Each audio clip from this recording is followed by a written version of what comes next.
Okay, so hi guys, today I will be showing you how to quickly train a model on a cloud on Kaggle and use it in your application. This video is mainly for an hackathon purpose and also for a learning purpose because many times what I have seen is there are two types of developers. First is a person who is good in front end or back end but is completely unaware of how an ML model works. So they think that maybe a person, maybe us have someone who knows ML and we can work together. But then that person, that the ML pure ML person doesn't know how to export a model and use it in the backend, how to integrate all of that in the backend. So there is a gap in communication and gap in knowledge between both of the experts in the various field. So I want to bridge that for you. So how I approach this problem.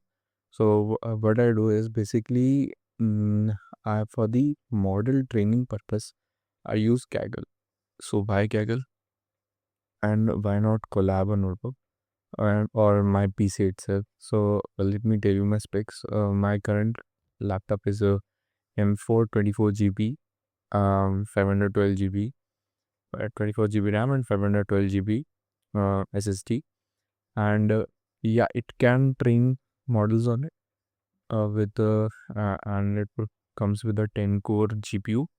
It can train models on it, but it becomes very hot and it is not that fast as compared to the GPUs provided on the sites like Kaggle and Collab. It is not that fast. I have to say this, yeah.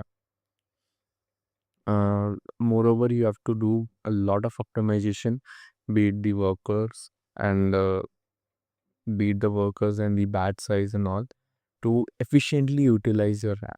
And I have bought the max variant. I bought the 24 GB variant of the M4 Air. So mostly people buy the 16 GB variant. All the people with Mac usually have the 8 GB variant from the M1 M2 trims.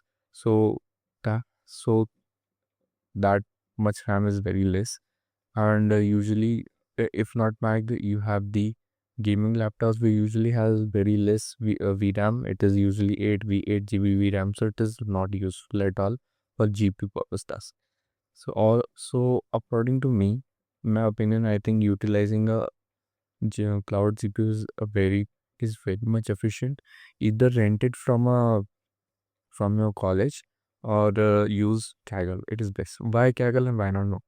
So no, so Google Colab Notebook provides you with 4 hours of what you say, 4 hours of session time, and then if your model takes more than that, it what do you say, it like it the session stops, and it becomes very like and usually if you're training a good model, it will definitely take up to 10 hours at least. I think so. That is in my opinion. It will take more than that also. That is also possible. But if you're taking a model, it can take for a hackathon or something, it could take up to 10 hours. Moreover, I found the Kaggle more useful. I will tell you why. So first of all, let me just navigate it to you. So first of all, okay, let me just show you one of my work. Let us just go to the edit. So in the hackathon, what you can do first is you can obviously the use of AI is imminent in a hackathon because it is a time constrained tournament. So first of all, go through all the code, like give the instruction that I am doing the thing of the on the Kaggle, so that it doesn't utilizes your GPU or doesn't work according to your computer. Instead of that, it utilizes according to the GPU provided by the Kaggle. The GPU provided by the Kaggle is usually one is GPU T100 and GPU T4 both are on both. There is some minor difference in that. You can select either of them, it will work. So once the notebook is ready, it will have all these necessary things like what should be your configuration, what model you are using, and all of that. Then the thing that I really like about let's Kaggle is that first of all you can directly use the uploaded dataset on the Kaggle. The Kaggle is like the one of the best site for the datasets, and if not, you can import your dataset as well. So it what is a beautiful thing about it also is that what do you say in collab you have to make the folders properly, test stream valid, like you have to do that here also. But here like you don't have to unzip the dataset file. For example, for the dataset purpose I also use this site Roboflow. It is a very it has lots of datasets, and this is one of the example animal computer vision dataset. It is a, so it has certain classes. You can see elephant, bear, tiger, deer. You just have to search it up, Roboflow XYZ dataset. It will come up. So certain so this tab will open up. So these are the classes, and the person who has uploaded the dataset has done the 83-12-6%, 83-12-6 split, and moreover he or she has also mentioned the classes. So this is perfect for us. You can see the augmentation, it is like the default augmentation on. So the dataset wise this is the perfect. Now simply just look for the dataset. If you have to do for the smaller images, you can do that. You can check for the versions and then download the dataset. Now simply download the zip file format and download the zip to the computer. Once you download it, the zip will be downloaded, and then you can simply upload a dataset. It will have test string valids, and data.yml will have all the classes, and like it is so simple. Now once you train all this, usually do instruct your AI that also now once you train instruct your AI that once you're done with the training path, also export it to the output directory of Kaggle /working. Okay. So here I think I've done it. Yeah. So here I have exported all the exported the PT files and like the best weights that are trained.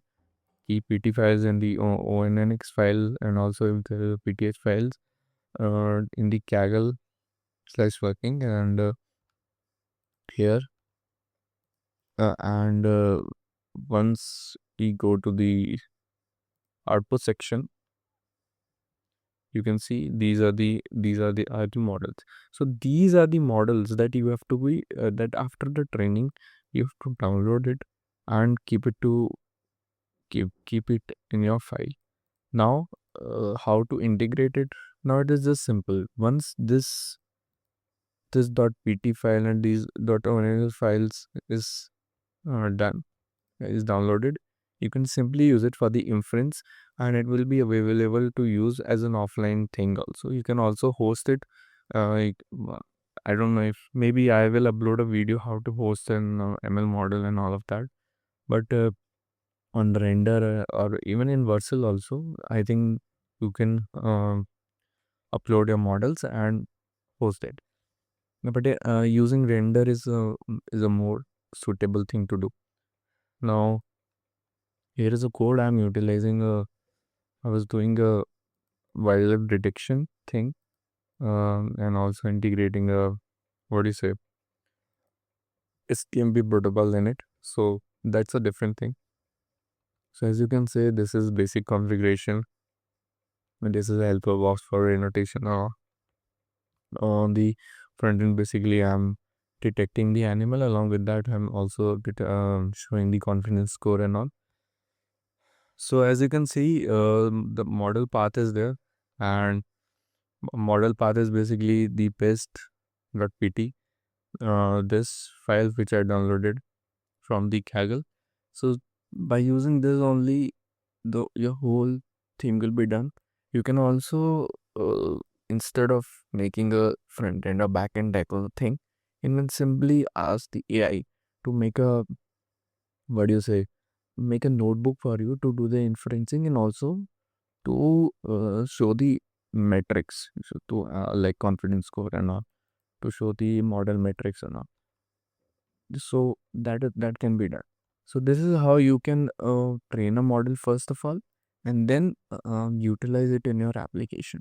It is a very fairly simple task, but I've seen many people struggle. I don't know, like why is that? Um, mm, I mean, this is the perfect platform to do the things. Just add inputs. Moreover, you can. The funny thing is, you can even input the model as the like the trained models and train it more on the other data set, on the additional data set. So this was the code I was talking about. As you can see, for private data set it is about 214 GB.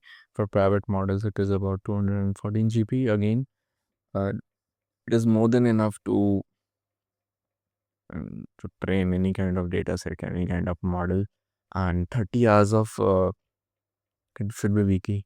Um, each week, yeah, 30 hours of weekly GPU. I think it is more than enough for any kind of uh, model training. 20 hours of Kaggle DPU, and if you're smart enough, you can obviously create multiple IDs. Yeah, yeah. There is one thing.